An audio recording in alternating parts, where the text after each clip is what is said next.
Biz bir esnaf olarak çıraklığın ne kadar önemli olduğunu, çıraklık evlesinden sonra halfalık döneminin ne kadar önemli olduğu ve sanatın altın bilezik olduğunu söyleme vurgusunda bulunuyoruz. Şimdi gelelim bugünkü sistemde dayatılan eğitim sistemi. Ne yazık ki çocukları bizden aldılar. İlkokul, ortaokul birleştirdiler. Zorunlu eğitim adı altında liseden sonra da bir üniversite sınavı olarak gençlerimizi ellerimizden aldılar. Şimdi 20 yaşında bir delikanlıyı sen eğemezsin, bükemezsin. Demir tavında güzel dövülür. Onu ısıtmamız için, onun çekirdekten yetiştirilmesi için muhakkak ki çıraklık evresini görmesi lazım. Şimdi 19 yaşında üniversite sınavlarına katılmış, boş. Üniversiteyi 4 yıl okumuş, boş. Bu sistemin dayatmış olduğu gerçekten 30 yıllık bir usta olarak söylüyorum. Yazık, günahtır. Evet, yaptılar. Yapmadılar değil. Çıraklık eğitim merkezini açtılar. Hangi öğretim görevlisine yaptılar? Hangisi bu konunun uzmanıydı? Hangisi bu konunun müdaimiydi ya da? Efendime söyleyeyim, çırak olmazsa, küçük olmazsa büyük olmaz. Büyük olmazsa gelecek olmaz. Çırak olacak. Çocuk olacak. Yetiştireceksin ki bu ülke sanayide de gelişsin. Küçük sanayi sitesi olsun, büyük sanayi sitesi olsun, organize sanayi sitesi olsun. Yani insan gücüyle yapılan bu işlerin muhakkak çıraktan başlaması lazım.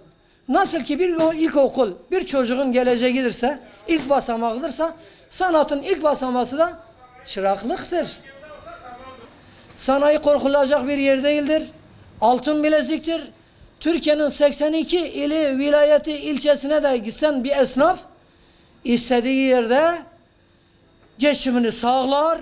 Okula da gerek yok. Üniversiteye de gerek yok. Çok sağ olun, var olun. Biri öbür işi yapacak, biri öbür işi yapacak. Çark dönecek. Çarkı ne yaptılar? Çarkı tamamen kapattılar. 8 yılı çıkardı. Eskiden ilkokul 5'e gidiyor adam. Diplomasını alıyor. Biraz sıkıntı. Yani bu çırağın mesela 7. sınıfta okulu bırakmış. Evet. Diploması da yok. Çıraklık okudu da kaydetmiş. Daha hiçbir şey yapamaz. Yok bırak onu. Çıraklık okudu onu. Eleman sıkıntısı paralel eğitimden, yani devletimizin sözde yani eğitimi daha ileriye taşımak için paralel eğitimden kaynaklandı. Sanayi bitti. Ben şahsen dükkanı elemansızlıktan kapattım yani. Eleman bulamadığımdan dolayı kapattım. Bugün eleman bizim kendi çocuklarımızı yetiştireceğimiz yerde dışarıdan gelen mesela Suriyeli vatandaşlarımız var. Onları yanımızda çalıştırıyoruz. Onları yetiştiriyoruz. Bizim çocuklarımızsa internet kafelerde, kahvelerde, parklarda işte bu TikTok'tur, bilmem nedir, şudur, bu o oyunlara dalaraktan hayatını küretmeye çalışıyorlar. Oysa ki biz kendi çocuklarımızı kendimiz kaybettik. Yani kendi çocuklarımızı kendimiz kaybettik. Neymiş? Paralel eğitimmiş. Neymiş? Çıraklık okuluymuş. Neymiş? Efendim işte sen işçi yetiştir, okula kaydediyor. Çocuğu sözde benim yanıma staja gönderiyor. Bir de aylık veriyor adam, Allah razı olsun. Yaptığı saçmalığa bak. Aylık veriyor. Neyin aylığını veriyorsun kardeşim sen ya? Çocuk gelmiyor ki işe. Ay başına para günü geldi miydi tak usta benim param hesaba yatmış ha. Nereden biliyorsun sen? Ben takip ediyorum şeyden. Ama iş yapmasına gelince yok.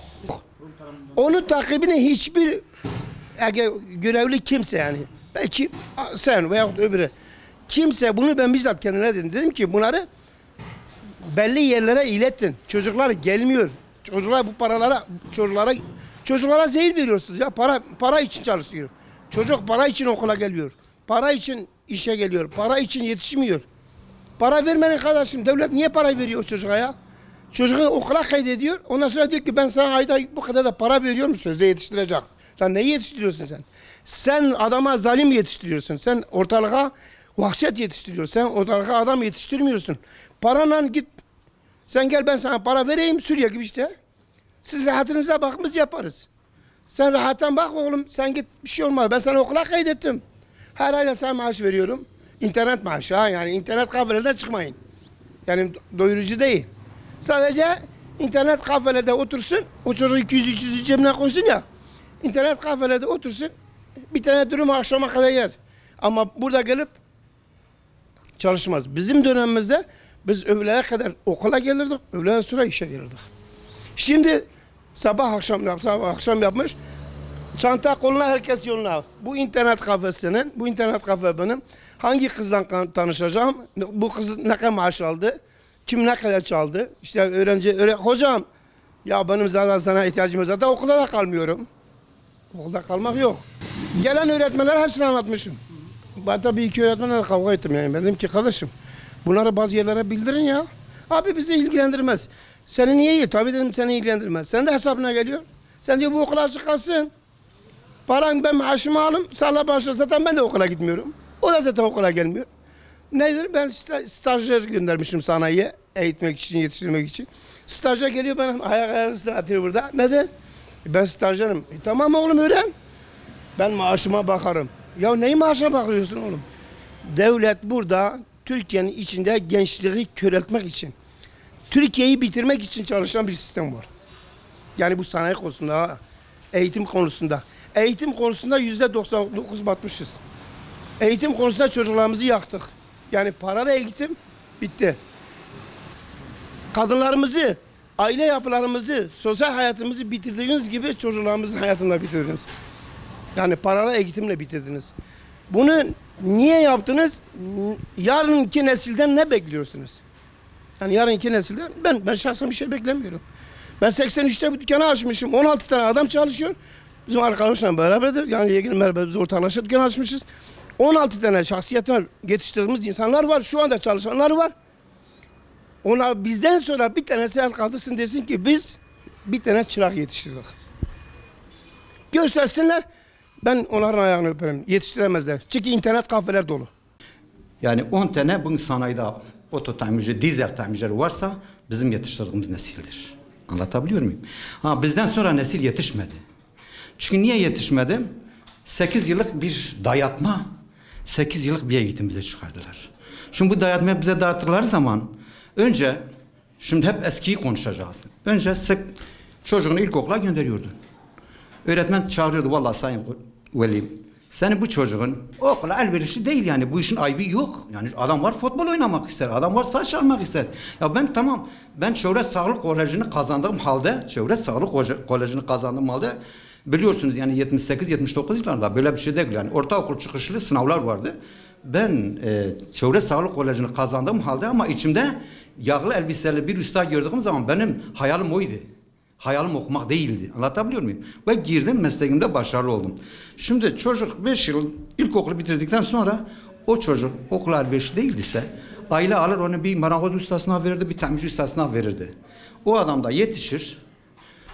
Benim gibi çıraklık yaparak, usta olarak hem memleketine vergisini öder, bir de iş istihdamı sağlardı. Oysa ne oldu? 8 yıl eğittim. 5 çocuk 7 yaşında. 8 etti 13. 4 ise etti 17. Şimdi kazanan bu çocuk 2 yılda kazanmışsa 19. 19 2 yılı bitirdikten sonra bu çocuk geldi 19 yaşındaki bir çocuk. Sen Siverek'te neresi olsan sen ona başka iş yaptıramazsın. Biz bu çocukları kaybediyoruz. Yani şimdi bugün üniversiteyi bitirmiş öğrencilerimiz var. Boşta geziyor ama bu çocuk önceden bir mesleğe gitmiş olsaydı kendi işine olurdu. Yani ben bunu şuna benzetiyorum Deniz Bey. Bir aile ve bir devlet benim için fark etmez. Bir ailede 4 tane kardeş düşün. Bu 4 kardeşten biri oto tamircisi, biri terzi, biri marangoz. Bir kardeş de okul okuyor. Çünkü herkes de evine ekmek getiriyor. Anlatabiliyor muyum? Ama şimdi düzen öyle o düzen oldu ki 4'ü de okumaya. Şimdi 4 tane okul okuduktan sonra bunlar şimdi KPSS'si var, veremiyor. Ne olunca ailede 4 tane işsiz. Ailede 4 tane işsiz olduğu zaman o evde huzur olmaz. Yani kim bunu derse söylesin. Sıkıntılarımız vardır, yok değildir. Yani başta 8 yıllık eğitimi, 20 yıllık gençleri hibe ettik biz. Ben bunun uyuşturucu şeyine girmiyorum. Yani dikkat etseniz uyuşturucu. Zaten bu 8 yıllık eğitim çıktıktan sonra, şimdi o eskiden o çocuk aile ve ustanın diyalogundaydı. Etti benim kemiki senin tabiriyle o çocuk usta teslim oluyordu. Ama şimdi dediğim gibi 19 yaşındaki bir çocuğu ne usta eğitebilir, ne hoca eğitebilir. Ağaç yaşken eğilir. Deyimiyle devam edelim. Yani biz 20 yıldır biz bu gençliği hibe ettik. Deniz Bey, yani 8 yıllık eğitim gerçekten bu devletin sırtına kambur olmuş ve devam ediyor. Ondan sonra 4 değil arkadaş ya. Ya herkes okuyacak diye bir kayda yok. Ama bazıları diyor ki her üniversiteli iş sahibi olacak diye bir kayda da yok. Ben ona karşıyım. Biz mağdur aileleriz. Biz fakir aileleriz.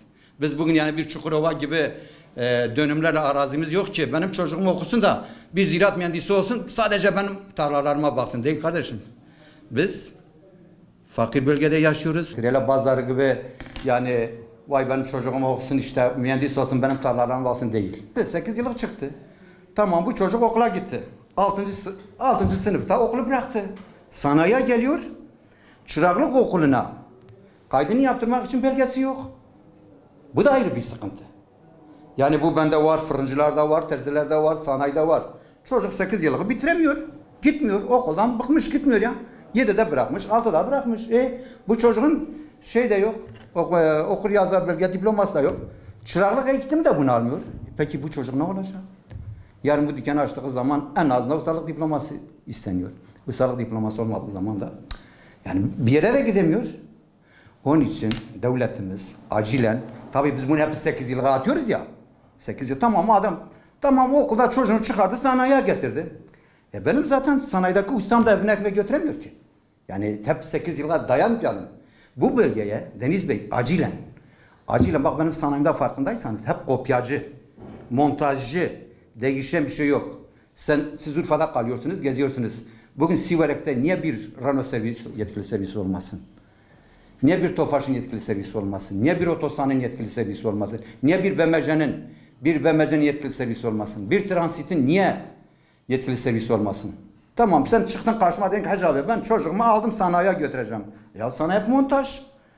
Kopyacıyız. Ama bugün acilen Siverek'te büyük iş adamlarının, büyük holdinglerin, büyük otomotiv sektörlerinin bu bölgeye el atmaları lazım. En azında bize bir otomotiv lisesi. 2 yıllık bir otomotiv yüksek okulu. Şimdi bu çocuk hem diplomalı olsun hem sanayide alt eğitimde yetişsin. Gerçekten dediğim gibi ailelerimiz mağdurdur. Dönem değişiyor. Şimdi biz çalıştığımız zaman haftada 150 lira aldığımız zaman haftalığımız 150 iken belki babamız 500 lira cebimize koyardı. Babamızın o gücü vardı. Sırf meslek için çalış derdi oğlum. Anlatabiliyor muyum? Meslek için çalış. Ustalarımız ellerimizi böyle mengene bağlar. Keyfiyetle yani ellerimizi mengene bağlar. Yani bir anahtar kaybettik. 2 saat elim böyle mengenede bağlanırdı. Ses yoktu. Gelip biz bunu evvel anlatamıyorduk. Anlatsak ev bir daha bizi göndermez kaidesiyle. Anlatabiliyor muyum? Ben size bir şey söyleyeyim Deniz Bey. Bir insan ki bir şey kafasına koyarsa inan ki ne parasına bakar ne dayağına bakar. Ben bu konuyu sana anlatırsam sabaha kadar bitmez. Ben o ailelere hak veriyorum. Belki haftalık az verir. Çünkü biraz önce size anlattığım gibi benim o ustam da kazanmıyor ki. Yani kazanmıyor ha. Ben 13 kişi çalıştırıyordum ya. 13 tane eleman çalıştırıyordum. Kardeşlerim hariç. 13 tane eleman çalıştırıyordum. Maşallah çıkıyordu. Dükkanımın kirası 12. ayda geliyordu. Bir ayda ben yıllık dükkan kirasını çıkarabiliyordum. Oysa şimdiki benim ustalarım çalışamıyor. Yani kazanamıyor. Bir önce size dediğim o buraya yetkili bayilerin verilirse bugün bir transit geldiği zaman nereden baksan 200 tane insan çalışır. O senin bahsettiğin insanlar var ya, o çırak dediğimiz en az da orada sigortalı çalışır, bir asgari ücretle çalışır. O çocuk aileye de yük olmaz. Ya şimdi gerçekten yani alacak hafta onun sabun parasına yetmez. Haklısın, ben o konuda saklıyım. Yani zaman değişiyor. Şimdi bununla ilgili ne yapabilir? Önce bununla ilgili biz o dükkanları açık tutmamız lazım. O atölyeleri açık tutacağız ki o usta kazansın ki yani hiçbir insan bence istemez ki yani yanında çalışan bir insanı mağdur etmek. İstemez yani mümkün değil istemez. Çünkü önce bu usta bir doysun ki yanındaki eleman da doyursun. Ya şimdi eskiden sanayi yukarıdaydı. 7 kilometre sanayi dışarı çıkmış. Yani o çırağın oraya gidiş gelişi sen nereden bahsediyorsun? En azından günde bir 10 milyon onun yol parası ya. Şimdi 10 milyon yol parası derken 6 gün pazar günü çıkar 60 milyon. Bu çocuk 60 milyon yol parası ana babasının cebinde yok vermeye. Bir de dedik ya biraz önce biz dedik mağdur aile çocuklarıyız. Yani usta hocam konu konuyu açıyor. Şimdi bizim Sivert'te bir tabirimiz vardı. Bundan 20 sene önce bir tanesi çalışırdı 10 tanesi yerdi. Öyle miydi Siverek'te? Siverek bir tabirimiz var. Çukurova'ya gittiğin zaman aile komple çalışırdı. Siverek'te bir baba çalışırdı 8 çocuk yerdi. Maalesef biz de o duruma düştük. O duruma düştüğümüz için artık biz o küçük çocuktan haftalığından umut bekliyoruz. Anlatabiliyor muyum? Aile ona muhtaç oldu. Bizi bu duruma getirenler düşünsün. Sizin dediğim yani istisnamı sağlamak istiyorsak Ford Otosan'ın Transit'in bu bölgeye ben rahmetli Ali Koç'a da o zaman bir dosya halinde gönderdim. Yani bu bölgemize teşvik olarak bu yetkili servislerin gelmesi lazım. Geldiği zaman bir nebze de olsa yavaş yavaş bunlar düzelir. Ama bu tek başına bir tamirci Hacı İnan, ben kendim mesleğim tamircidir. Ya ben bırakmışım yani elemansızlıktan bırakmışım. Ha eskiden şu vardı. Usta vallahi takım elbisenen dükkana gelirdi. Biz çalışırdık. Biz motor montaj ederdik. Ben motor montaj ederdim. Alttaki şanzıman montaj ederdi. Ben o dükkandan çıktım. O şanzıman montajla benim yerime geçerdi. Şimdi o yok. Hemen birisine elinden anahtar tutma geldi mi? Arkadaş ya dükkan açsana ya kendine. Ha bunu da sana söyleyeyim. Deniz hocam şimdi yarama açıyorsun. Tamam diyoruz ama ya ben 2 tane genç yanıma almak isterim. Dükkanı yarı yarıya verdim. Gene de adamlar diyor ya Hacı İnan kravat takı gezi siz kendisine çalışıyorsunuz. Ya arkadaş tamam çalışıyorsunuz. Ben başkanlığınızı yapıyorum. Oraya koşuyorum. Buraya koşuyorum. Ben sırf bu dükkan açık olsun. Bak ekmeğimi 2'ye bölmüşüm. Ekmeğimi 2'ye bölmüşüm. Allah elinizi öpsün 5 tane çocuğum var. Hanım 5 ben 6 biz 7 taneyiz. Ben o ekmeği 2'ye bölmüşüm. Diyem yarısı sizin olsun yarısı benim olsun. Yine bırakmadılar. Halbuki onlar ben onların gençliğinden onlar benim tecrübemden faydalanarak onlar da yerdi ben de yerdim. Ha ne yapıyor genç? Ya dükkan kirası zaten 7-8 milyar bir dükkan kiralıyım yani ben ustanın ağız kokusunu mu çekeyim? Hal böyle olunca biz bir yere de varamadık. Anlatabiliyor muyum? Yani ben boş durmadım Deniz Bey. Öğren şehrin üzerindeki rahmetli İzzet Gürüz'ün Ford Otosan entegresini bizzat 4 yıl ben onun peşindeydim. Bakma ilçe olduğumuzdan dolayı biz gene onu buraya alamadık. Hani şimdi dönsek Koç Ali abiye hak vermiş olacağız burada. Yani bu soruların çoğu da bizim ilçe oluşumuzdan dolayıdır.